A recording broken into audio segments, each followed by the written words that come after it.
욥기 30장 1절과 13절부터 15절까지입니다. 구약성경 780면에 있습니다. 30장 1절, 13에서 15절. 우리 다 같이 한 목소리로 봉독하겠습니다. 시작. 그러나 이제는 나보다 젊은 자들이 나를 비웃는구나. 그들의 아비들은 내가 보기에 내 양떼를 지키는 개 중에도 둘 만하지 못한 자들이니라. 그들이 내 길을 헐고 내 재앙을 재촉하는데도 도울 자가 없구나. 그들은 성을 파괴하고 그 파괴한 가운데로 내게로 달려드니 순식간에 공포가 나를 에워싸고 그들이 내 품위를 바람같이 날려버리니 나의 구원은 구름같이 지나가 버렸구나. 아멘. 아름답던 추억과 아픈 현실이 만날 때, 아름답던 추억과 아픈 현실이 만날 때라는 제목으로 하나님 말씀 전하도록 하겠습니다. 본문은 그러나 이제는 이라는 단어로 출발을 합니다. 이로써 이전의 상황과 현재의 상황이 완전히 대조되고 있다. 옛날과 지금은 완전히 대조되고 있다. 그런 것을 나타내 주고 있죠. 욥은 과거 인생의 봄날을 아름답게 살았습니다.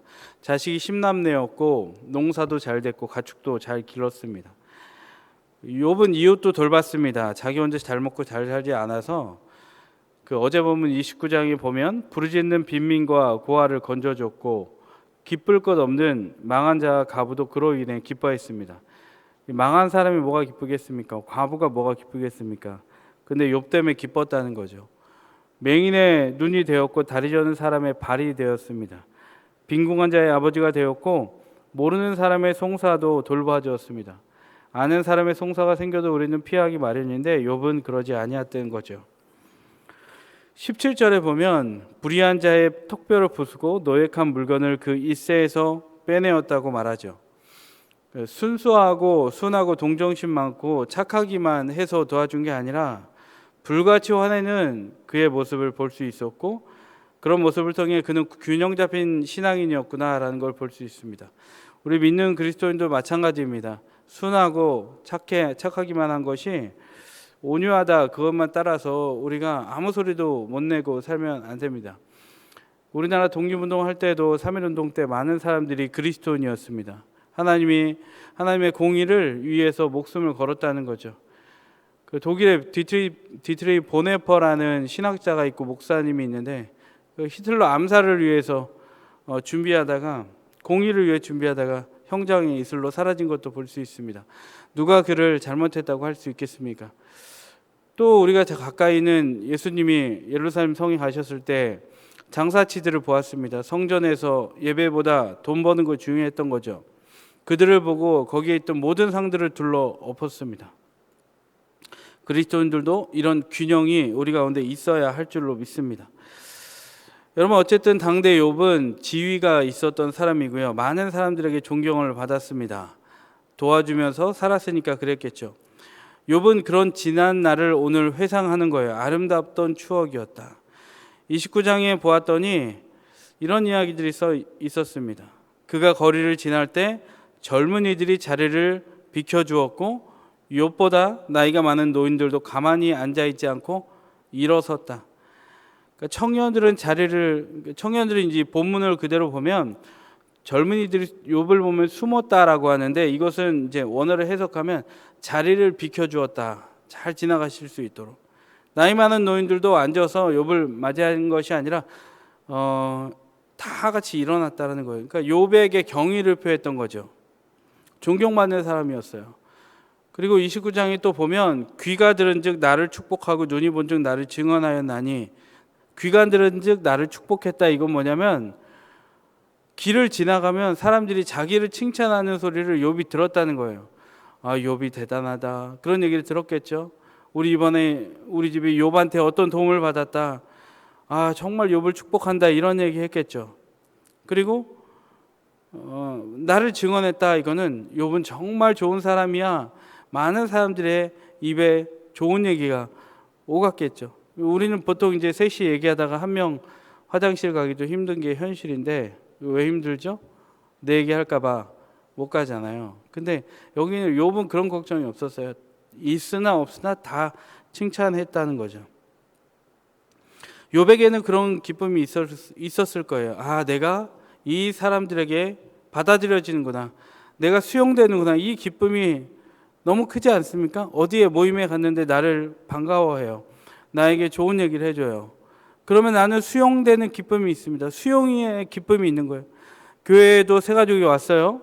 근데 그냥 먼 산 바라보듯이 바라보고 그냥 낯설게 대하면 그 새 가족들은 소외감을 느끼겠죠. 오히려 외로워서 왔는데, 하나님 만나고 싶어서 왔는데, 근데 여러분 우리가 다가가서 그에게 손을 한번 잡아주고 인사를 하고 그를 축복하면 어떻겠습니까? 수용의 기쁨이 있겠죠. 욥도 마찬가지예요. 수용의 기쁨, 받아들여지는 기쁨으로 충만한 아름다운 추억을 가지고 살았다는 거예요.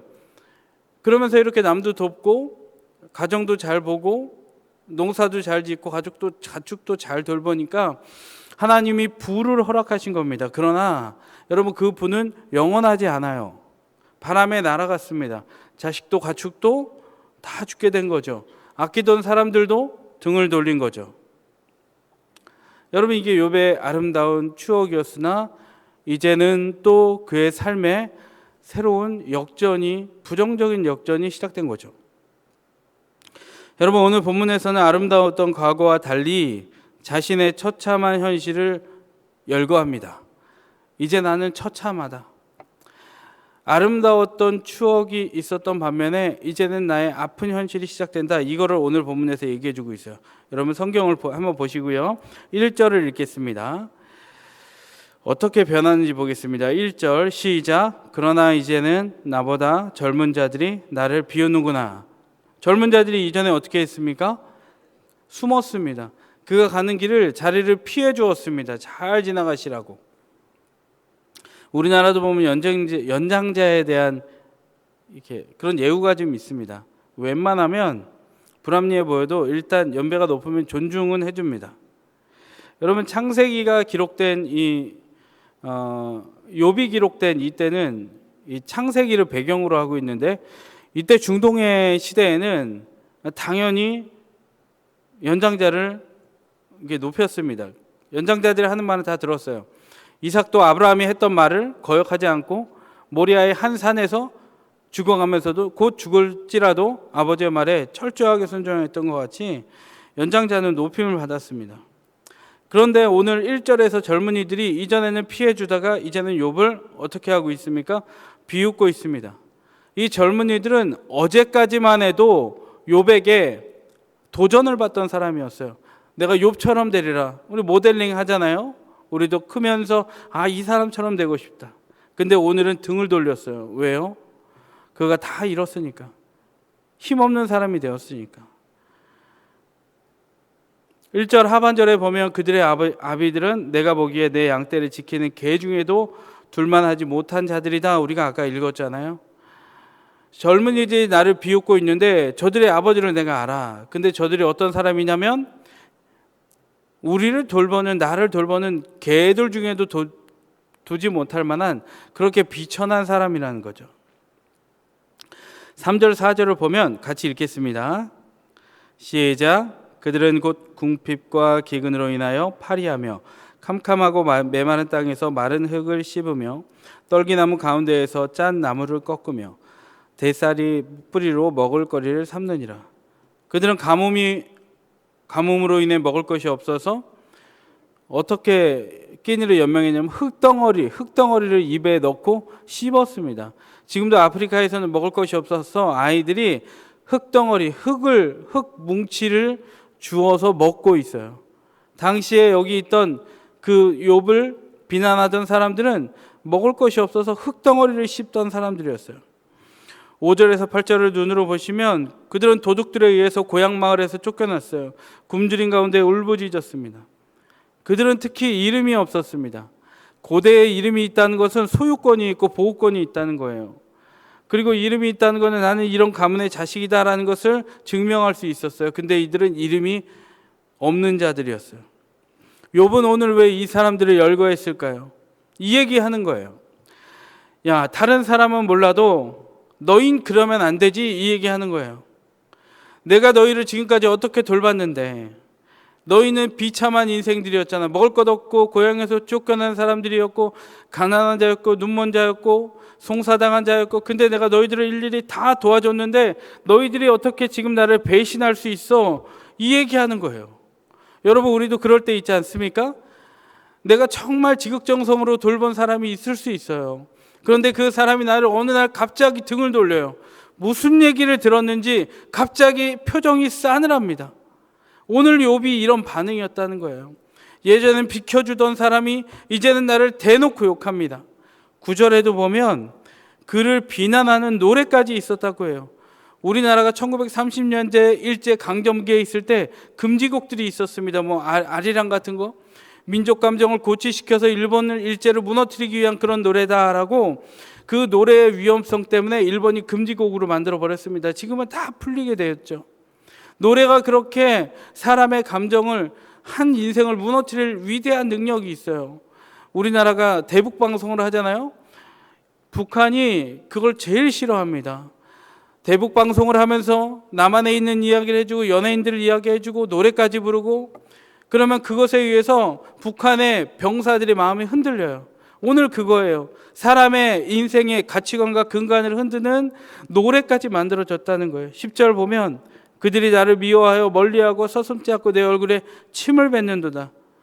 얼굴을 쳐다보지도 못하는 사람이 이제 얼굴을 똑바로 들고 침을 뱉었다는 거예요. 얼마나 수치스럽겠습니까? 여러분, 아예 상관없는 사람이어도 분한데 자기가 돌본 사람 아닙니까? 여러분, 이 지경이 되면요, 보통 사람은 살 소망을 잃어버립니다. 견디지를 못해요. 여러분, 한번 생각해 보세요. 우리는 말씀을 보면서 내가 그가 돼보는 게 중요해요. 너무 아프지만 내가 자식을 키웠어요. 배신을 해요. 혹자는 그런 말도 합니다. 자식은 배신당하려고 키운다. 그 얘기는 바꿔서 말하면 뭐냐면, 사람은 배신할 수밖에 없는 악한 존재라는 거예요. 깐난아기부터 죽기 전까지. 여러분, 남편을 참 섬겼어요. 또 때로는 남편이 병들었는데 섬겼어요. 주변에서 많이 보실 수 있을 거예요. 근데 그런 남편이 배신해요. 아내를 믿었습니다. 근데 그 아내가 배신해요. 얼마나 수치스럽겠습니까? 욥도 마찬가지죠. 그런데 욥은 견뎠습니다. 욥은 견뎠어요. 결코 죽지 않았습니다. 그 이유가 뭘까요? 영광스럽고 아름다웠던 과거와 추억이 내게 선명한데, 오늘 다 선명하게 얘기하잖아요. 근데 현실의 아픔이 너무나 커요. 근데 버텼어요. 그 이유는 뭘까요? 11절에 나와 있습니다. 11절 같이 읽겠습니다. 시작. 이는 하나님이 내 활시위를 늘어지게 하시고 나를 공고하게 하심으로 무리가 내 앞에서 굴레를 벗었습니다. 활시위가 늘어지면 활을 못 쏩니다. 쓸모 없어지는 거예요. 자기 인생이 쓸모 없다는 거예요. 또 공고하게 하셨다는 거예요. 근데 중요한 게 뭐냐면, 욥은요, 굉장히 명석하고 굉장히 또렷하고 굉장히 고난 가운데도 사리 분별을 정확하게 했던 사람이에요. 활시위같이 내 인생이 이렇게 쓸모없이 되었다, 공고하게 하셨다. 그런데 분명하게 기억하는 한 가지가 있습니다. 이런 사건들을 기억하는 동시에 뭘 기억했냐면, 그 주체가 누군지를 기억했어요. 그런 것들을 다 허락하신 분이 누구라고 기억했습니까? 이는 하나님이다.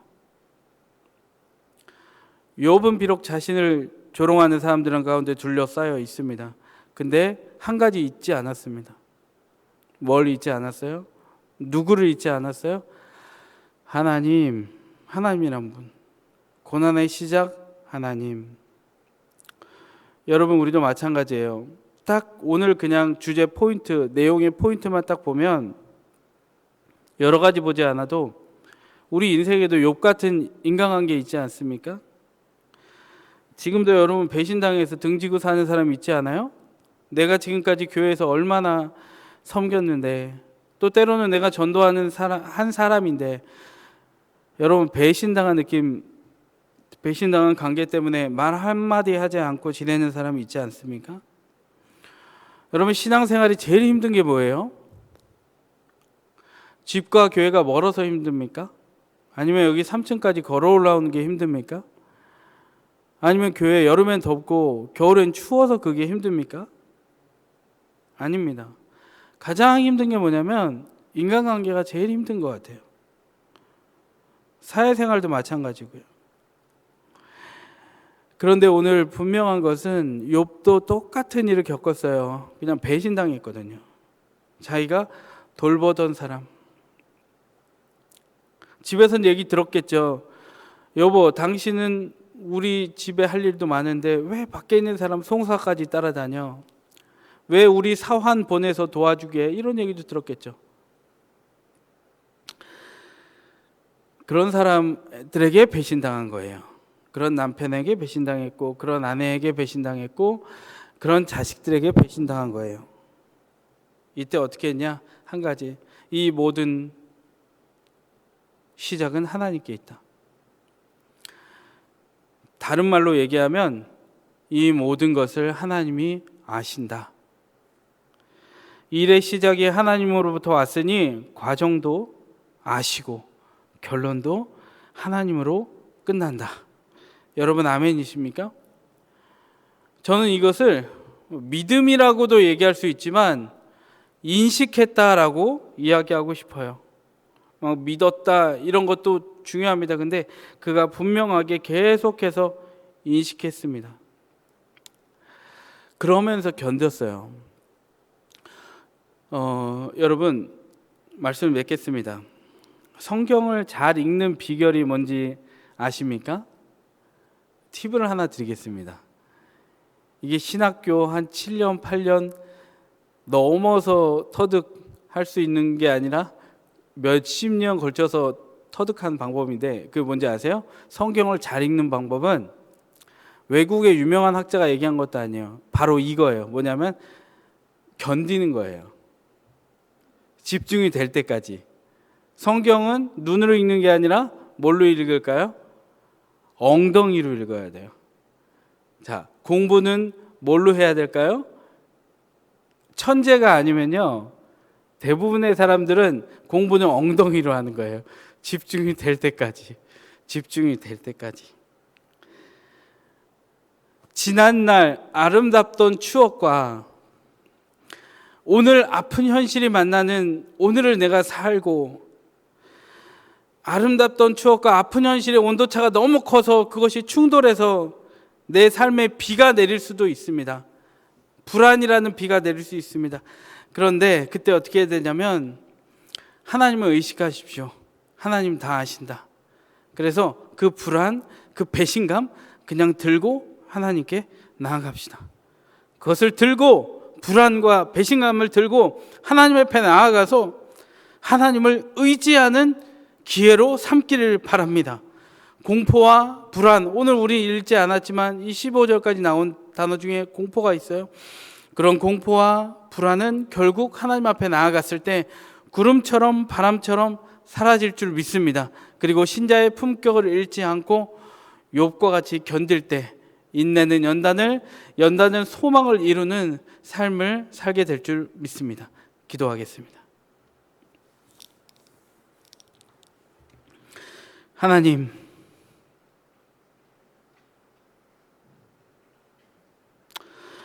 사람은 믿음의 대상이 아니라고 하는데, 그렇지만 우리가 관계 맺고 살다 보면 배신당할 때가 있습니다.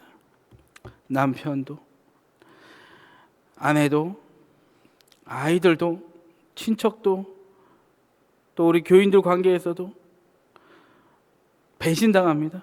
그럴 줄 몰랐는데, 내가 그렇게 돌봐준 사람인데 내 욕을 하고 돌아다닙니다. 내가 그렇게 섬긴 사람인데 나의 아픈 거를 자꾸 긁을 때가 우리의 삶에 하나님 적지 않게 일어납니다. 그것을 피해갈 수 있는 사람은 아무것도 없습니다. 그러나 그때 원수진 관계같이 싸우거나 내가 위축되거나 하지 아니하고 욥과 같이 하나님, 이는 하나님이 시작하셨다, 또는 이는 하나님이 다 아셔서 시작과 과정과 끝도 하나님께 있다는 믿음의 고백을 하게 하여 주옵소서. 그랬을 때 욥기가 끝날 때에 그가 인생을 돌아보며 회개하고 참 하나님께 평안을 얻었던 것 같이 우리의 삶도 그러할 수 있도록 잘 견디게 하여 주옵소서. 하나님을 늘 의식하게 하여 주시옵소서. 하나님께 오늘 예물 드립니다. 쓰여지는 곳에 하나님의 영광과 사랑이 나타날 수 있도록 하나님, 온전히 하나님 역사하여 주옵소서. 감사하며 예수님 이름으로 기도드립니다.